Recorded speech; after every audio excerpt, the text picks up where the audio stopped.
You had an 80-seat majority, Michael. You've got a bit of blood on your hands, as have all the Tory party. You hold the balance of power in the House of Commons. You can decide whether it's Nigel Farage or Keir Starmer who's Prime Minister. Who do you decide? I'd have to go with Nigel on that one. Okay. I mean, Keir Starmer, to me, is a deeply unpleasant, duplicitous man. Hello, I'm Michael Gove, editor of The Spectator. And I'm Madeline Grant, assistant editor of The Spectator. Today we'll be talking to Rupert Lowe. Rupert is an independent MP. He was integral to Reform's success at the last general election, and he's been responsible for a series of campaigns in Parliament on grooming gangs, on migration, on free speech, and he's one of the most energetic of all of the MPs elected at the last Parliament, and perhaps one of the most influential for the rest of this Parliament. Rupert, when you stood in the election last year as a Reform candidate, what did you hope that Reform would achieve? Well, we had a very clear aim, Michael, because as you probably know, British politics is a bit of a closed shop, or has been historically. Change happens very, very occasionally when the British people have a sort of a momentous moment where they decide they want change, such as when the Labour Party, which was a movement originally, took power. So we realised that actually, and having campaigned like I've done for against Maastricht, for the referendum party, where I kept my deposit in '97 to save the pound, Business for Sterling, Vote Leave, and then the Brexit party, where I was an MEP, we've always been a protest group, but we've never had a seat in the House of Commons, which is ultimately, I realise now it's not the power base that it should be, or historically has been. But it's still influential in that being elected into the House of Commons gives you a platform. And as I've shown, if you actually choose to raise issues and speak plainly, which I think most of the British voting public have got rather bored of people saying everything except the truth. And I think all it requires is, you know, as they say in the land of the blind, the one-eyed man is king. Well, I think all you need is a man with half an eye and a blurred vision in Parliament, and he looks quite good. So that's what I think I am. Well, it's undoubtedly the case that you've caused a stir, you've made an impact. But history suggests that individual MPs are always stronger if they're in a party. Parties are force multipliers for good ideas. Is that true, though, Michael? I'm not sure that's entirely true, because I think the basis of the House of Commons, as I think historically, having studied it, it should be a group of individuals who represent their constituency, usually eminent people within that constituency who've historically been well known, have great life experience, who go to Parliament often after they've achieved something, which is not what happens now, and they actually therefore they're able to collectively debate what's in the best interests of the country. The problem is, I actually think that the parties have become too statist and too centrally planned, and I think Parliament's lost its function. So I actually think, you know, when you were in the Tory party, and when you're in the Labour Party now, you see these little 21-year-olds jump up with their phone, and they've clearly been sent a question to ask by, you know, in order to make Big Ange look good at some sort of, questions which are being asked. So they jump up and off their phone, they read this question, and they sit down again, and Big Ange dispatches it to the boundary very comfortably, and then she takes a more difficult question from the other side of the House. So I think it's actually lost its function. I think it's become a show. Yeah. I think televising Parliament was a huge mistake. I don't think people should see their MPs or people in government as celebrities, because they're not. Most of them are, in my view, pretty average people. They're perfectly nice people, but I don't think they're exceptional. So I think Parliament's lost a lot of the basis, which I think structured itself so well and aligned the interests of not only parliamentarians, but also the front bench with the interests of the British people. And I argue now that most of the people in Parliament are serving themselves. They're not serving the British people. I think... And they're making a living, a professional living, and whatever it is, 92,000 a year, which is, you know, I give to charity each month. I'm fortunate enough I don't need that. I'm not in it for the money. But I think a lot of people arguably do need the money, and therefore they become a hostage to the party, to the central planners, to the sort of the whips, and they're not able to pursue a path of individualism and challenge, which ultimately is what an MP should be doing. There are undoubtedly big problems with our politics at the moment, and we'll explore some of them in a second. But in order to change things, you need to change the government. And in order to change the government, you need to have a team there capable of making that change. One of the questions that I was going to ask is, we both supported Business for Sterling. We were both involved in Vote Leave. The first Vote Leave rally took place in Southampton Football Club. I know, I spoke there. I've got a letter from you in my loo to thank me for what I did for Vote And I Leave. was very grateful. I think it's you, Giselle Stewart, Yes, Boris, and exactly. Matthew Elliott. I think Yes. it's All in the downstairs loo hangs in together. the downstairs loo. Wow, reunited at last. But why didn't you join the Conservative Party after 2019, after Boris was elected, in order to deliver Brexit? What was it that held you back? Well, we gave you an 80-seat majority in 2019. And look, I played a part. I had this secret meeting with the Tories, with Ben Elliott and this character, Dougie Smith, who you probably know. Yes. The dark arts master of the Tory party. At least one of them. Yes. And, we basically tried to do a deal. The Tories are quite arrogant. They didn't want to do a sensible deal. I said, we'll stand down. I'll get Nigel to stand down everywhere. If you stand down in 10 seats, you've never won. And I had a list of them. Barnsley North, Barnsley South. Seats like that the Tories have never had. They wouldn't do it. So they wanted us to stand down everywhere. And they were only going to they wouldn't stand down anywhere. So it was a one-way deal. So in the end, for some extraordinary reason, Nigel actually took the decision unilaterally to stand down. I suspect because he didn't want to be seen as the person who allowed Jeremy Corbyn to win the election.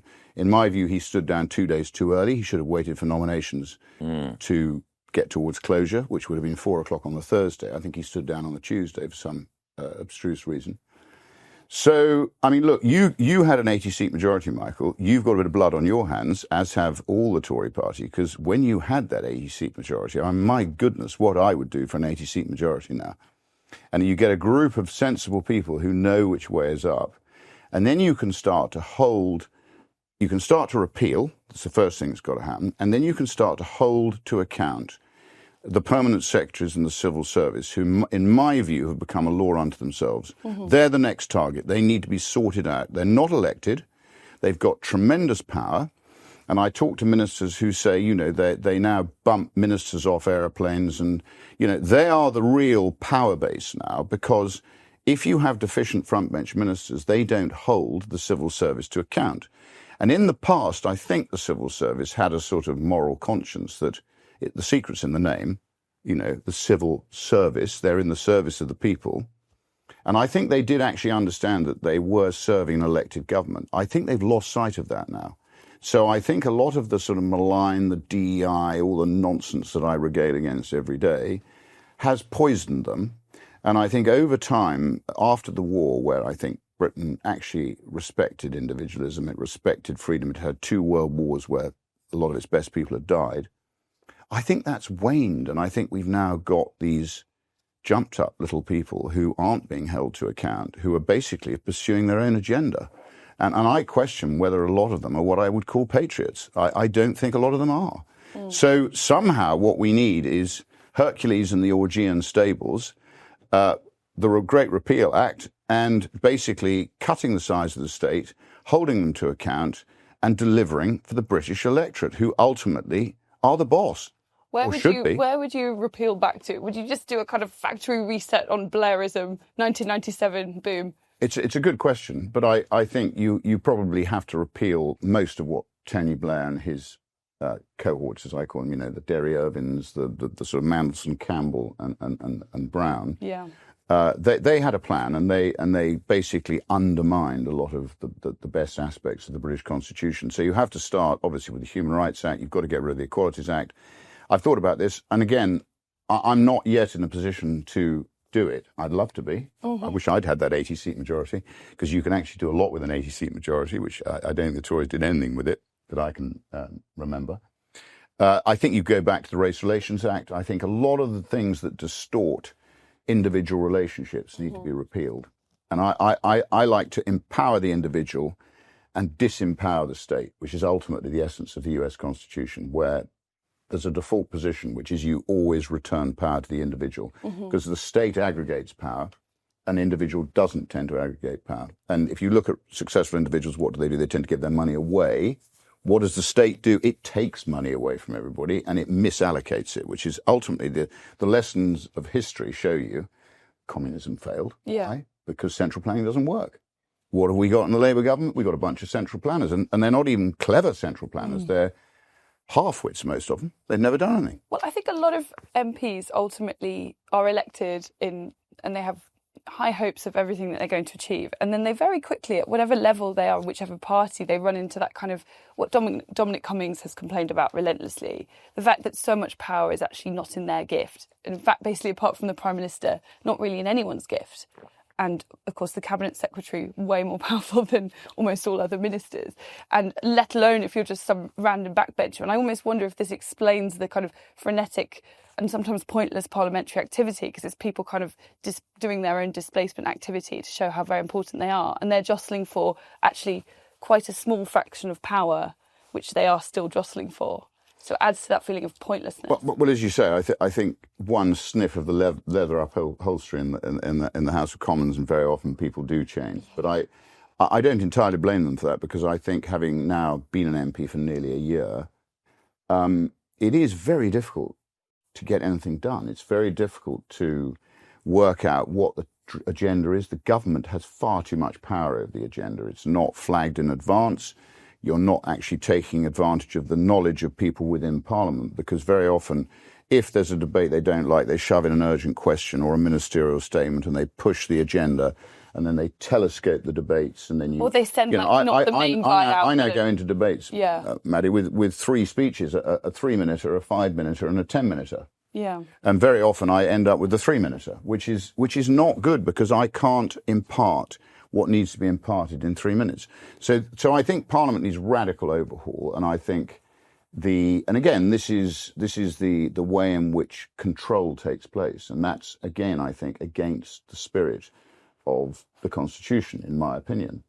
So I've been able to do it by, as you know, we found very early on, it's not just me, I've got a fantastic team, so you couldn't do this all on your own. So we discovered questions. So we very quickly now, we ask questions every day. And I think I've asked more questions than anybody.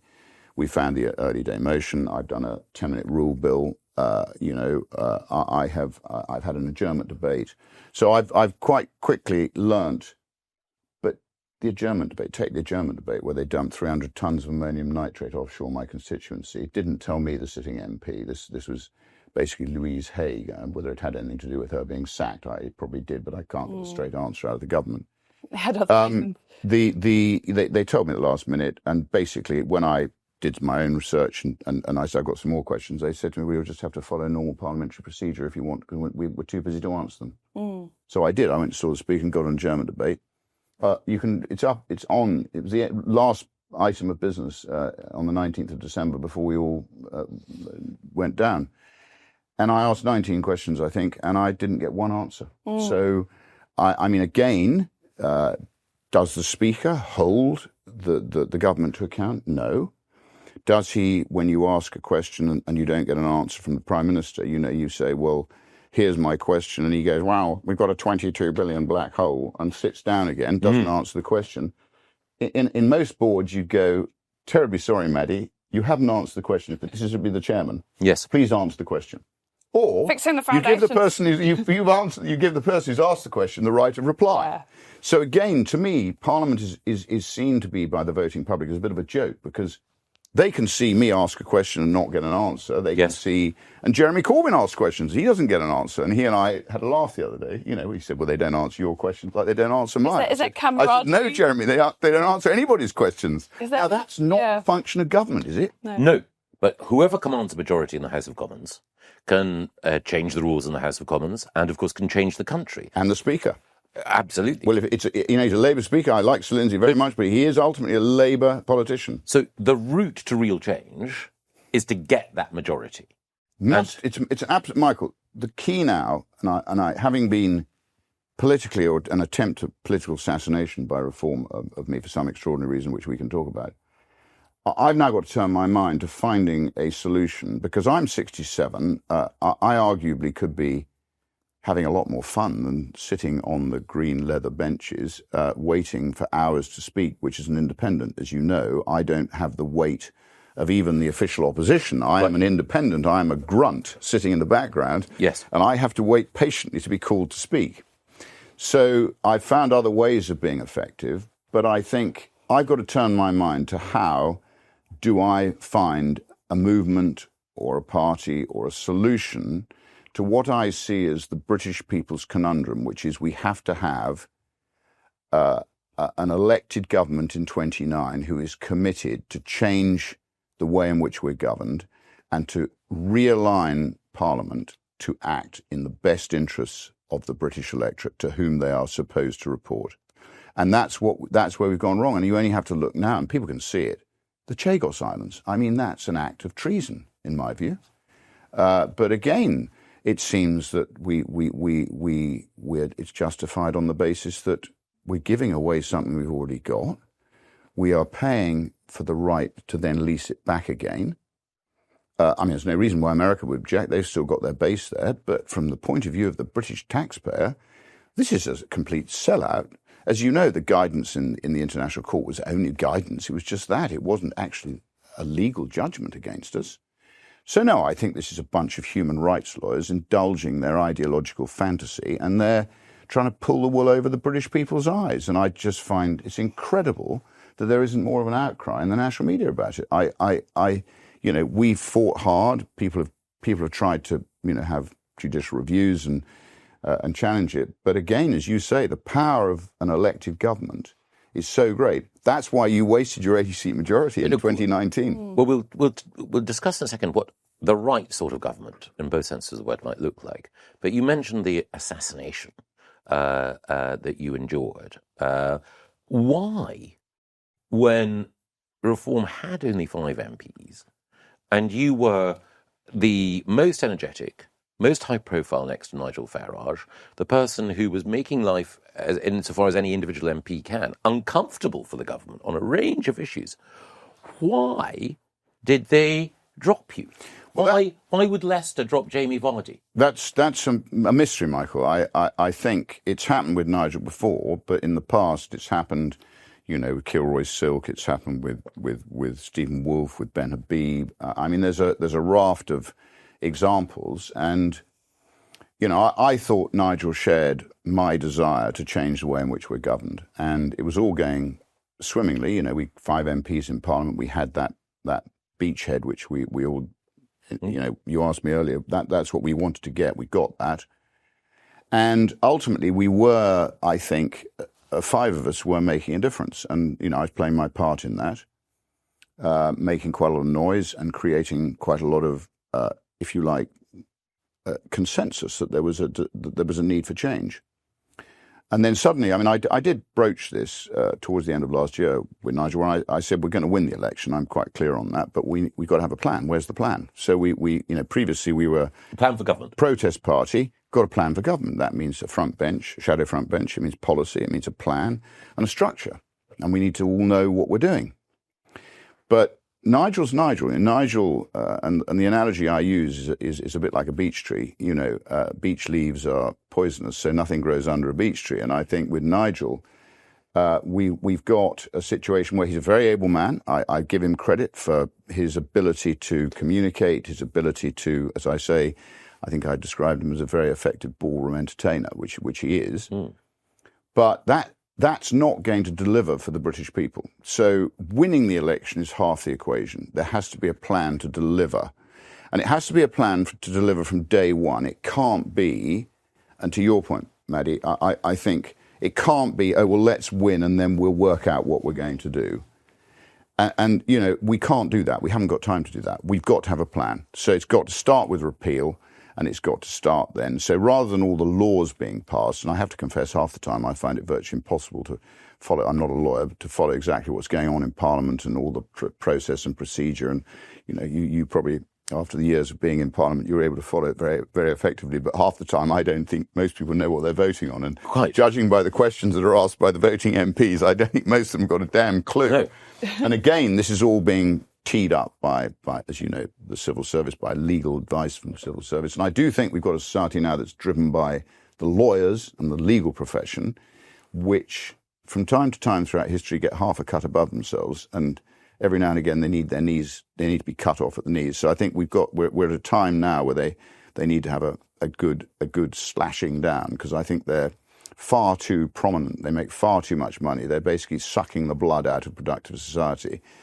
And they're also complicating and distorting the relationships between normal people. So there's a disjoint there.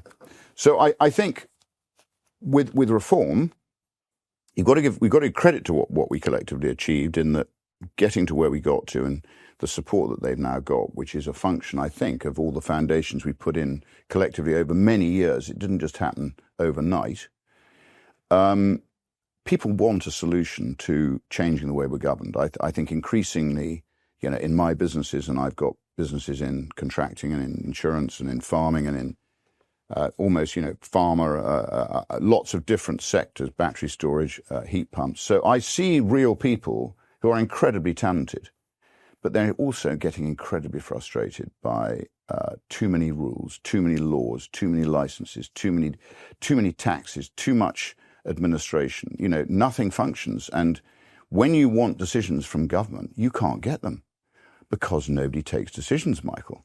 Because what happens when you take a decision that is wrong? You lose your job. So what happens? Nobody makes a decision. If you run your own business, you have to make decisions. Otherwise, you don't stay in business. Yes. So I think you've got frustrations now on a scale that I don't think the mainstream media and politicians have understood. So I think for me now, having been cast adrift, I've got lots of decisions to make. I've got to try and find a solution to deliver an overall majority by 2029.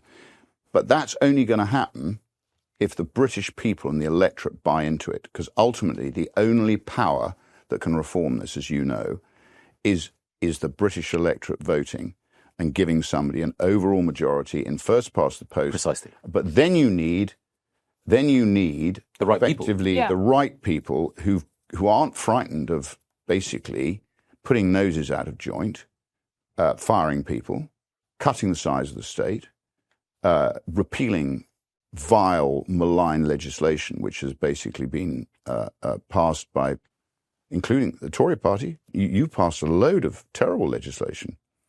You fostered it over 14 years. I mean, Blair kicked it off. Maggie did a fantastic job, but almost all of Maggie's now been unwound. I always sort of discount John Major as a bit of a joke. He should never have won that 92 election with his soapbox. And we should have had Neil Kinnock, and we probably never would have had another Labour government again. But so, look, it's a huge conundrum, and I think for me, what's exciting is a lot of young people can see what we're trying to do, and I think buy into what needs to be done. And I feel sorry for them, because they're the people who arguably have got a whole career ahead of them.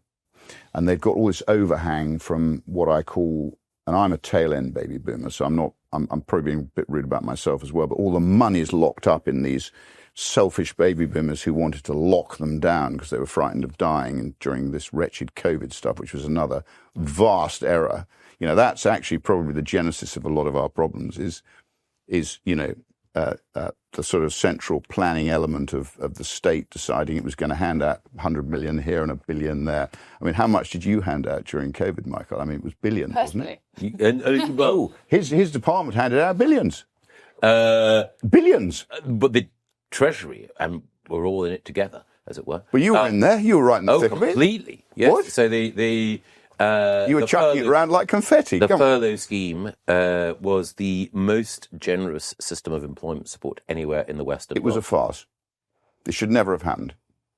And bounce back loans, as you know, most of them will never be repaid. Well, our mutual friend Theodore Agnew had to resign from government because the lack of energy that was being pursued in making sure that money was clawed back. A rare glimpse of principle within the political establishment, Theo showed. Well, one day, I hope Theo will be back in government. But I think one of the things that Maddie and I are concerned about is how you can get the right group of people in government, because you've run through some of the strengths and weaknesses of Nigel Farage. You need a new power from outside the existing political establishment. And that's what the people have got to vote for. Is there not such a danger of these outsider parties just cannibalising each other? I mean, I hear this a great deal from people on the right who have every sympathy with your experience and what you've gone through. But they also do just worry greatly that this is just, it looks like amateur hour from the outside, and it is just the right taking chunks out of each other.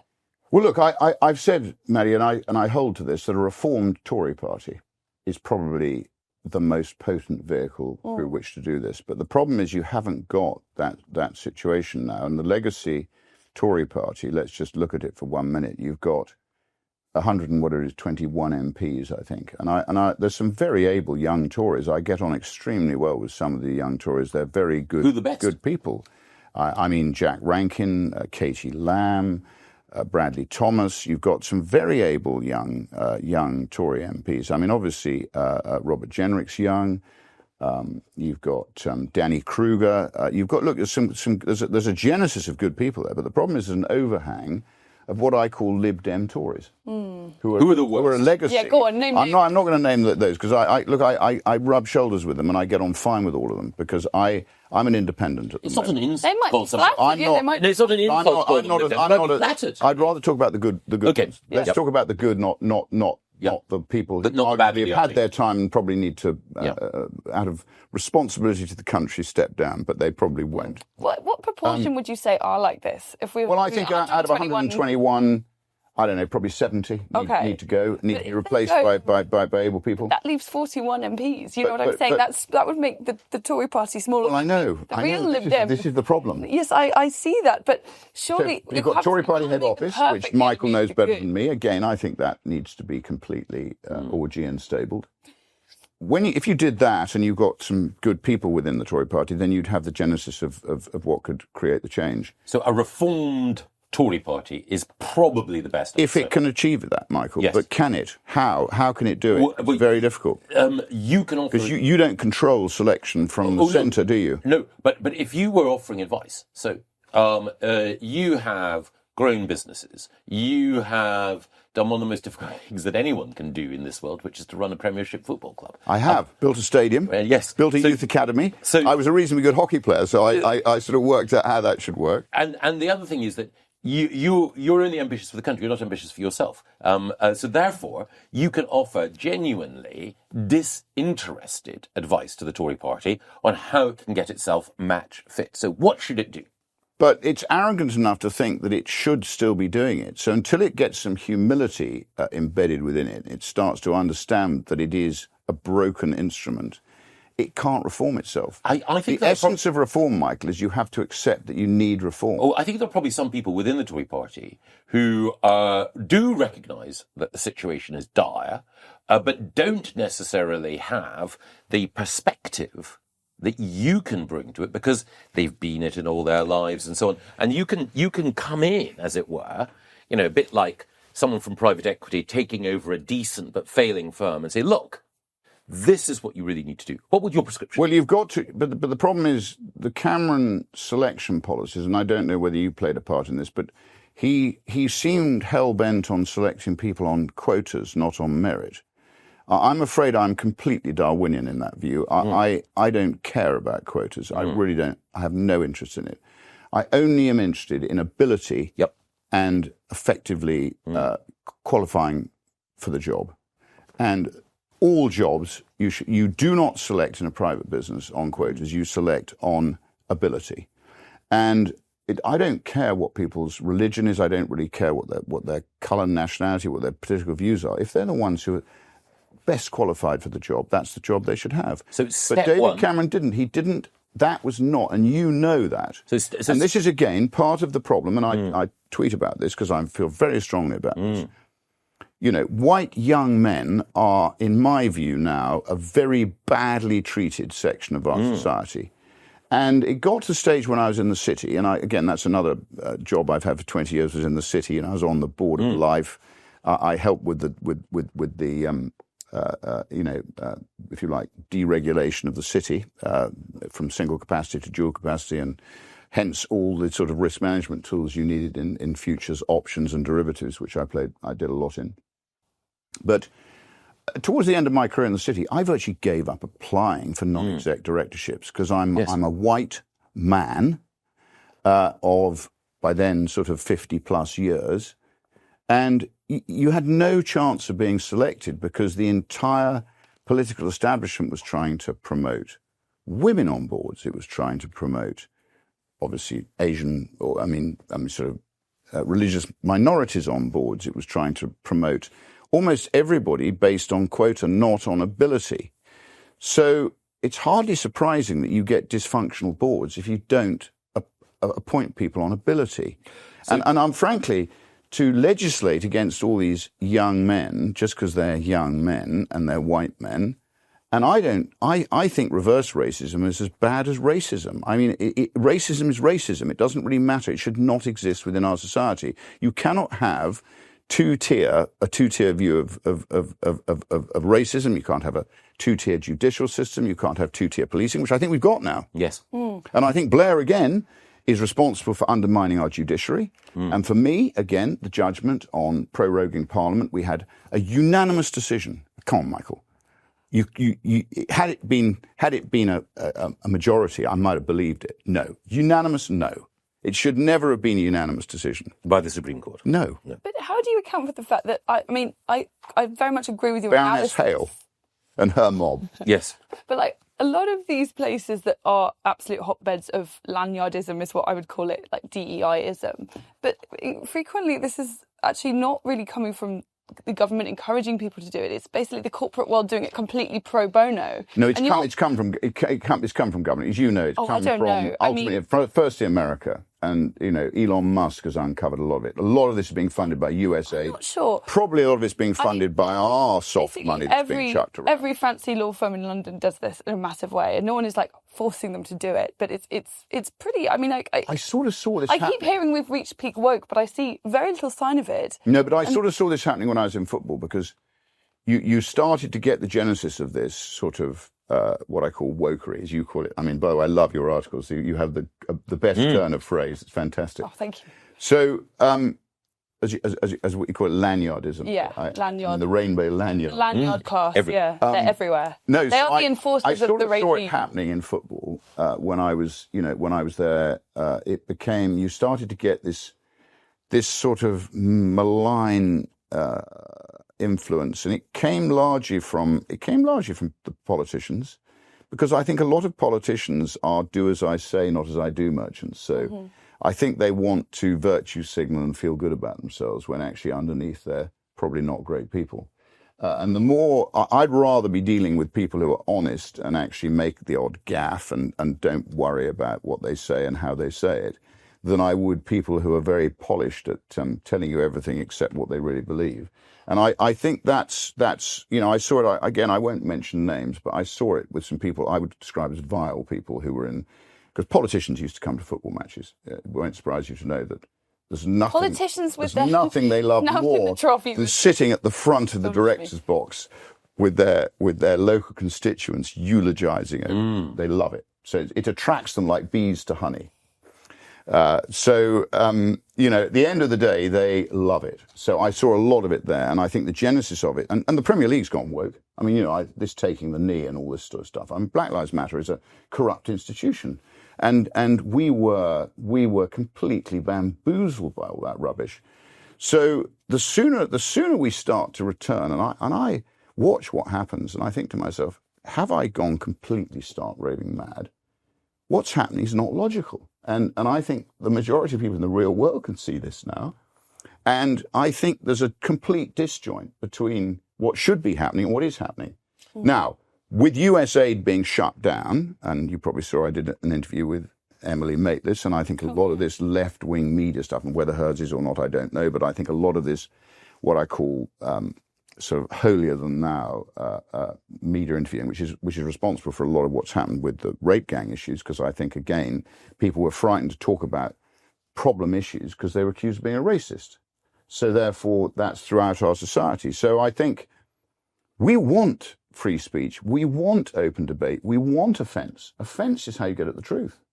We can't have a society based on some sort of, perfect world where everybody's nice to each other. It doesn't work like that. So we want this burning of the Quran we don't have blasphemy laws here. It's wrong. I've seen people ripping up the Union Jack, yes, peeing on it and burning it. And does anyone do anything about that? Do you think you'd be arrested for burning a Bible in public? No. I don't think you would. So why therefore do we have all this bizarre nonsense? No, we don't have blasphemy laws and we don't want them, Michael. No. And again, I imagine many people listening will be punching the air and cheering. There may be some others who will be reacting in different ways. However, those people... You're there, Emily Maitlis. Look away now. Yes. Well, I thought she hadn't done her homework. But No, we will come back to that. But let's imagine the Tory party has reformed itself. Leader of the opposition, Katie Lamb. And you are there, whether or not you choose to stand again saying... She gave the best speech in Parliament, along the similar lines to my speech in January, but Indeed. Great, and I thought very brave. So there's Katie's Leader of the opposition. And the reformed Tory party has taken your advice, and it's won the election. So it's day one, you've got 100 days, and what do you think they should do in that first 100? Well, I told you it has to start with... Top five. It has to start with repeal, Michael. Yeah. We've got far too many laws, I've told you that. Mm. And we've distorted human relationships because, as you know, too many laws means that you can have lawfare. So whereas if you're part of the club, you don't, and everybody turns a blind eye, if you become troublesome, there's always a law they can trip you up on. And then they hold you up to the public saying, he broke the law. And as you know, the tax manual take is 21,000 pages long. Which taxes do you cut? I defy you. I used to do my own tax return. I defy you to do your own tax return now. You couldn't do it. It's too complicated, and that's wrong. So Hong Kong's tax code, I think, is 500 pages. Ours is 21,000. So I get a tax investigation every year because the state sees me as a troublesome individual. Touch wood, they don't find anything because I've got very expensive accountants, and I try and do everything by the book because I know that's the first attack on anybody they consider to be a free radical. They use all sorts of unpleasant things, I think, the state now. And I know other people who have the same thing. So the minute they become, if you like, sort of an annoying sort of annoyance, that there's always a way of dealing with it. So the first question for me, the key is repeal. And I think we should have a rule where, we basically repeal two laws before we can pass any other new legislation. So we keep cutting the number of laws we've got. Because in the end, post-war Britain, and I think who was it who said, somebody said, it was in the 20s, an Englishman could go through his life without ever coming across the law.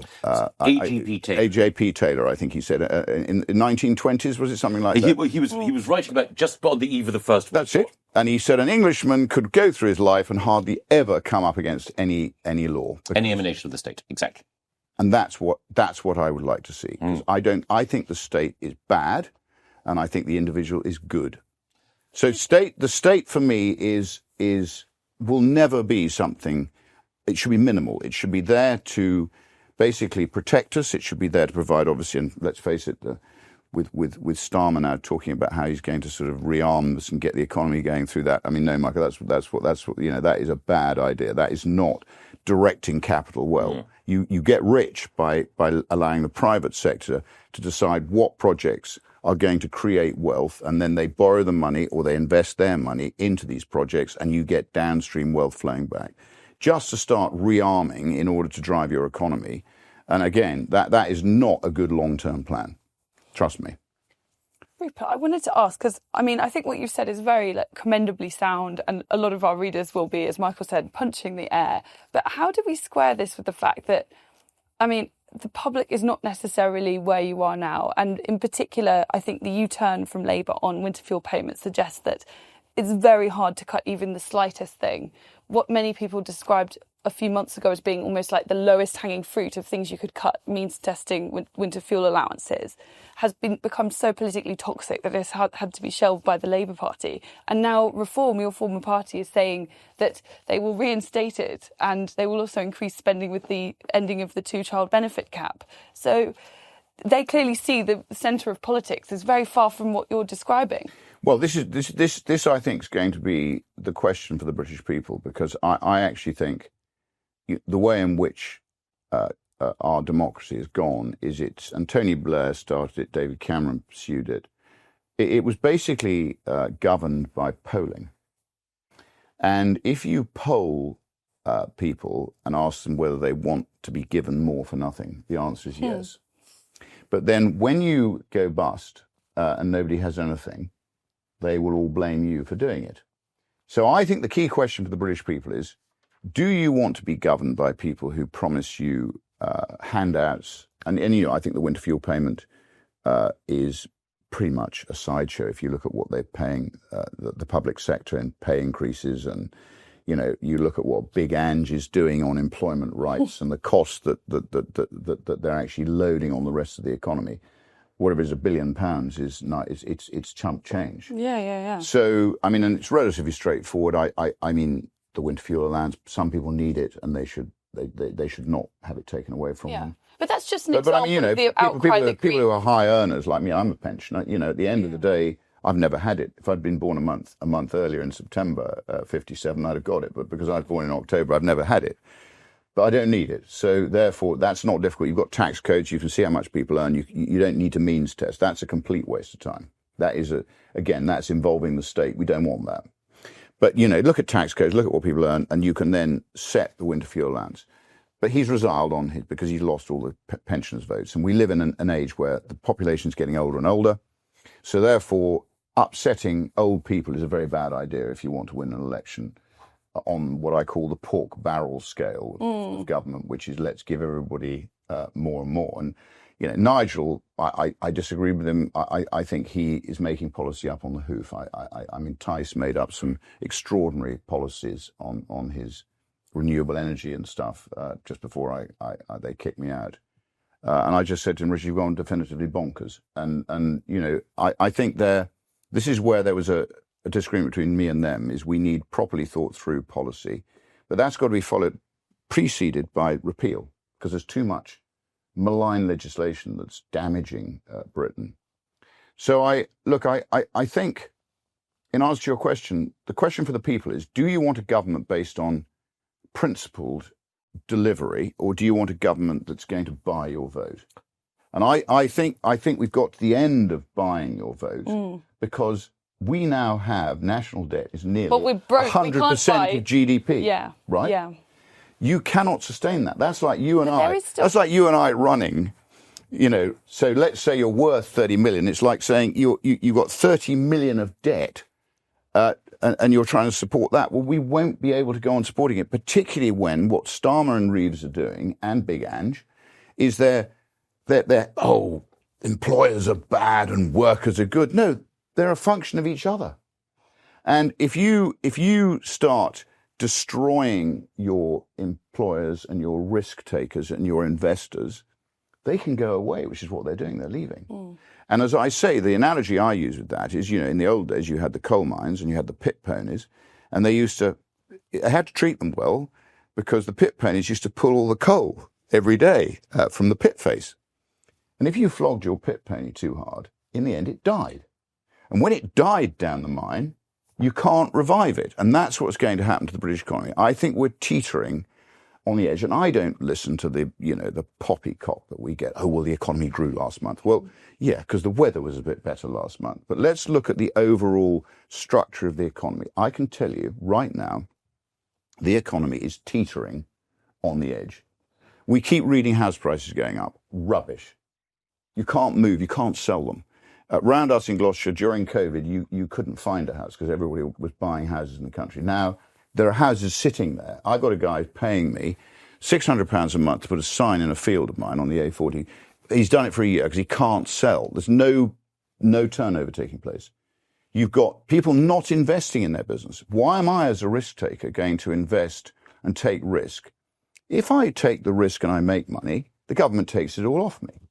If I take risk and I lose the money, I still have to fund it. So what's the point? There's no point. So people aren't doing it. So the only risk taking is, in the end, comes back to government. Well, do you trust Keir Starmer, Angela Rayner, Rachel Reeves, the civil service? Do you trust them to be taking risk with your money? I don't. That's the last thing I want. They've got no idea. None of them was individually successful. None of them have run a business. Of the 26 front bench ministers, 3 of them have got a modicum of business experience. I would call it irrelevant, but they say they've got some. Certainly not our entrepreneurs. So honestly, Michael, what are we doing? What are we doing? Emily Maitlis, accused you of all sorts of things. Well, I knew John Sopel. He used to come to the Southampton matches. Indeed. Southampton University. Here, we don't accuse, we explore. So, grooming gangs. Is the problem Islam?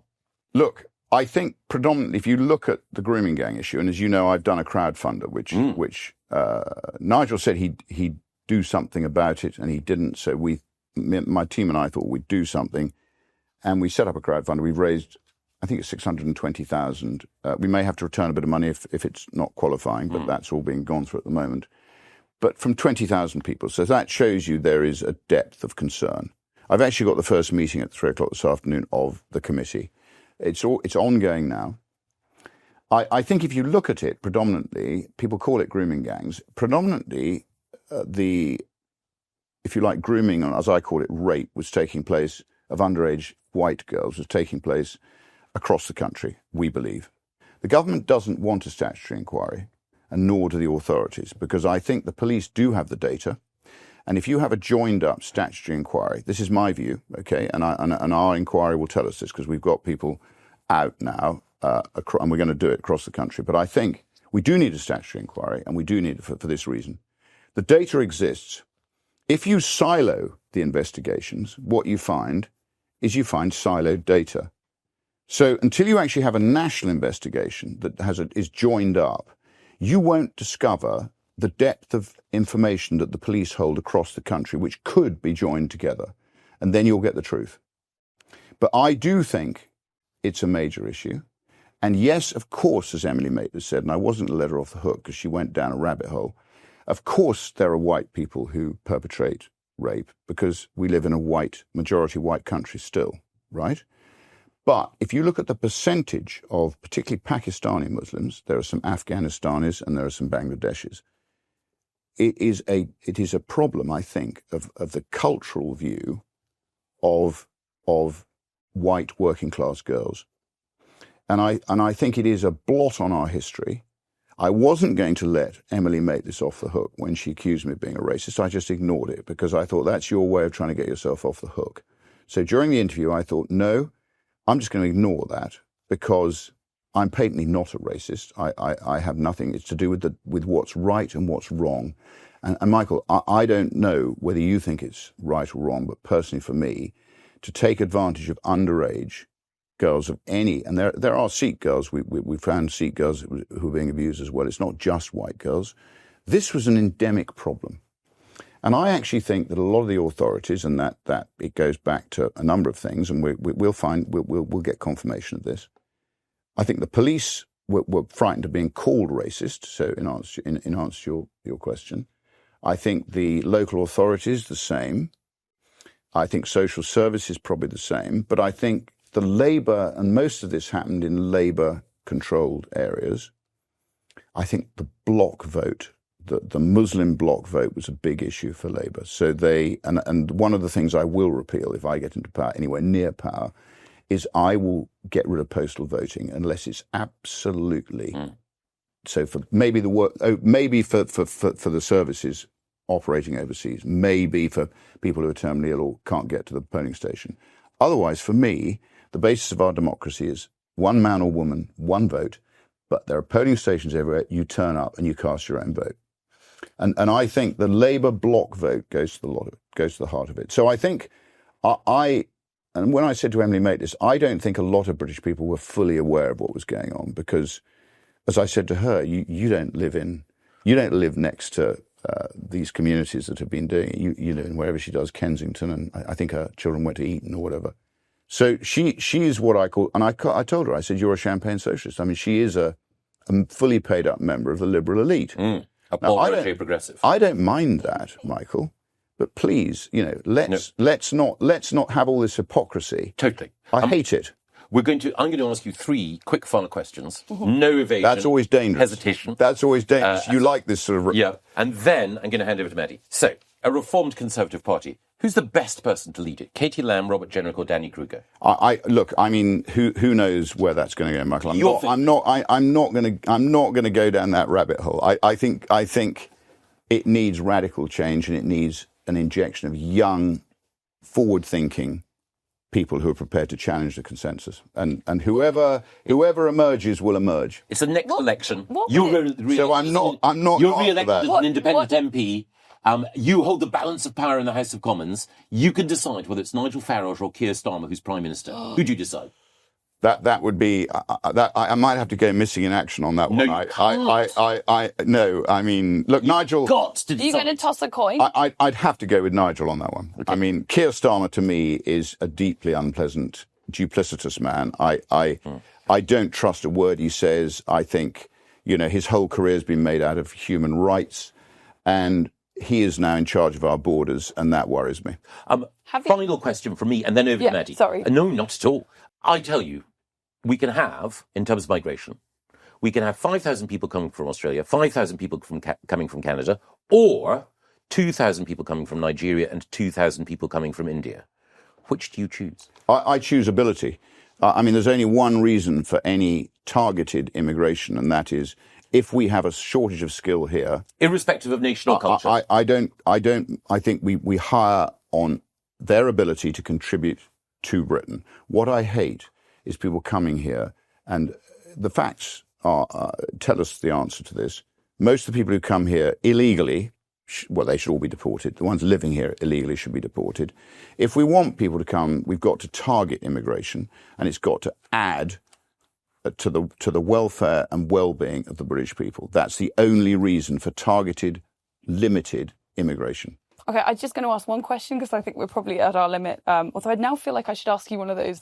Would you rather fight 1,000 rat-sized horses or one horse-sized rat? Yeah, exactly. That's no way to describe Nigel Farage. Thank you, Michael. I wanted to ask, do you have a sense of what appetite there is in the Conservative Party for you to potentially join them? Is it something they have offered to you? Have they made that explicit? I mean, I think I get on very well with all the Tories. I see them. You see them when you're in Parliament voting, and I talk to a lot of them, right? So I think I have, one of them has suggested I take the whip, and I said, well, why on earth would I do that? But, you know, at the end of the day, look, I think I could join the Tory party, but I think that would limit my ability to do what I'm doing now, which is to challenge the consensus. And if you think about it, I mean, as an independent MP, it's incredible what my team and I have managed to achieve in a relatively short space of time. I mean, I never believed that within a year I would be, you know, having any influence in Parliament at all. So I'm delighted that we are able to. But you imagine if you pack the House of Commons with 650 people like me, it might be a little bit more fun, but it would certainly be more difficult to operate within. And I think that's actually what Parliament should be. It should be people debating actively, disagreeing. You know, I don't mind people disagreeing with me. A bit like this morning, I saw John McDonnell on the way out. He disagreed. I can still talk to him. I think probably the last time that we had 650 people like you in Parliament was in the 17th century, when we had Pyms and Hampdens and Cromwells. Now, and we had a few fights in the Well, we did have a civil war, but we also had people who were truly independent-minded, who represented their constituencies without fear or favour, and were prepared to speak the truth, come what may. And Cromwell, even though he's much maligned, because in the end he did get a little bit high on his own supply when it came to handing it over to his son, he still did a hell of a lot of good for our education system. He was a very long-headed man, and at the end of the day... Would you have been on his side against the king? I would have very definitely been a parliamentarian. I would not have been a sort of loose royalist. I would have definitely been in the model army. Yes. And I think, you know, as Cromwell said, if I lose one battle, I lose my head. The king can lose 100 and he keeps his, which, you know, quite in right. the end, he lost his head, but, he kept it for a hell of a long time. Cromwell would have lost his if he'd lost one battle, which he never They did did. behave a bit like ISIS in the 1650s, didn't they? I mean, they brought back like a stoning to death for adultery. Maybe not stoning, but there were women hanged for adultery. There were some things They were religious fanatics. I thought you didn't like them. Yeah. And one final thing for our readers who are voracious readers, the Rupert Lowe reading list. If there were 2 or 3 things that you would recommend that everyone should read to, as my daughter would say, educate themselves. The one book that everybody should read is Atlas Shrugged by Ayn Rand.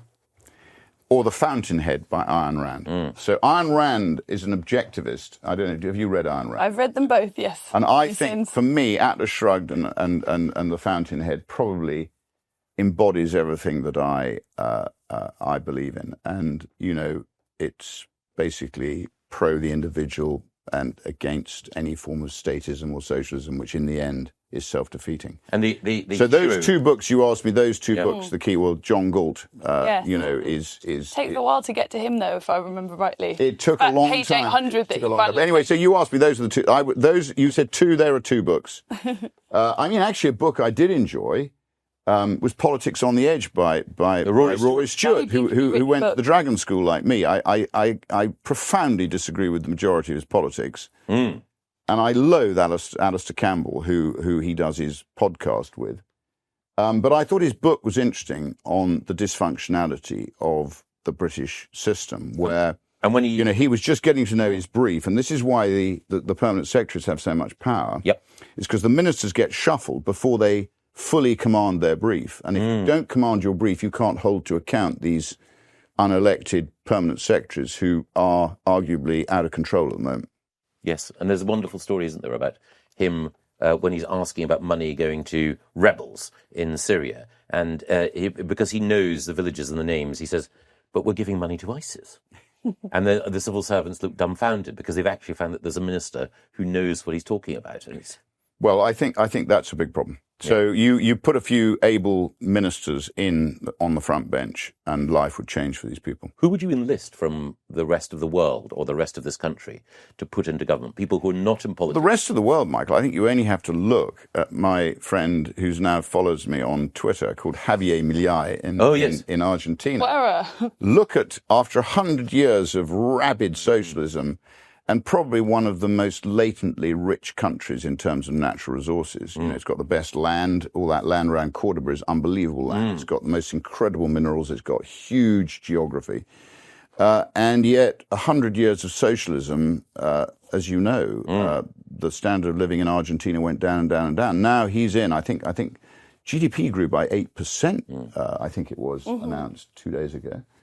I mean, he is a brave man, Michael. I mean, the malign forces of what I call the pork barrel brigade, which are the people who make money on the back of the state. Yeah. A bit like, Italy, the fraud in Italy takes place with the huge transfers of wealth from northern Italy, the Po Valley, which is probably the richest part of Europe.